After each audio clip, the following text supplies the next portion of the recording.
Inumpisahan na ng PNP Highway Patrol Group ang pagpaplano sa pagsasaayos ng traffic sa buong Metro Manila. Ngunit sa kabila nito ay nais pa rin nilang agad na maaprubahan ang pagbibigay ng emergency power kay Pangulong Rodrigo Duterte.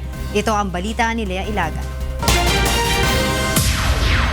Puspusan ang isinasagawang meeting ng mga kasapi ng Interagency Council on Traffic. Ito'y upang plantsahin ang mga nais na baguhin at ipatupad sa pagsasaayos ng traffic sa Metro Manila na tinatawag nilang Phase 2. Base sa structure at manning na ginawa ng grupo para sa Metro Manila area. Ang Task Force Commander ang mamamahala sa Phase 1. Mayroon itong itinalagang supervisor na mamamahala sa kahabaan ng EDSA, mabuhay lanes at arterial road. Ang Phase 2 naman ay pamamahalaan ng Area Traffic Commander at nasa ilalim nito ang mga commander sa bawat traffic zone tulad ng Central, Northern, Western, Eastern at Southern area. Ayon kay HPG Director Police Senior Superintendent Antonio Garjola, ang gagawin nilang pagsasaayos sa traffic sa buong Metro Manila ay mapapabilis kung agad na maipatutupad ang emergency power on traffic ng Pangulo.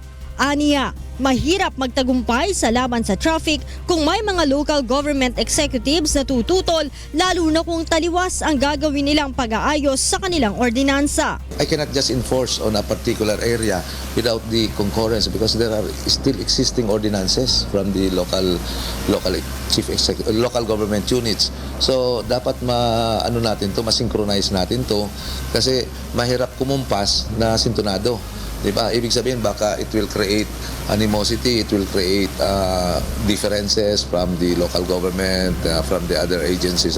Kinumpirma din ni Garjola na pumayag na si PNP Chief Police Director General Ronald Bato de la Rosa na ilagay sa ilalim ng kanyang pamamahala ang lahat ng miyembro ng PNP Traffic Management Division sa Metro Manila. That will be used by the IAC on the implementation of Phase 2 dahil malakihan na to eh. Kailangan natin dito malaking personnel, human resource. Dagdag pa ng opisyal, hindi sila magmamadali sa pagpapatupad ng Phase 2 dahil ang importante sa ngayon ay ang maayos na koordinasyon at pagpaplano. Lea Ilagan, UNTV News and Rescue. Camp Crame.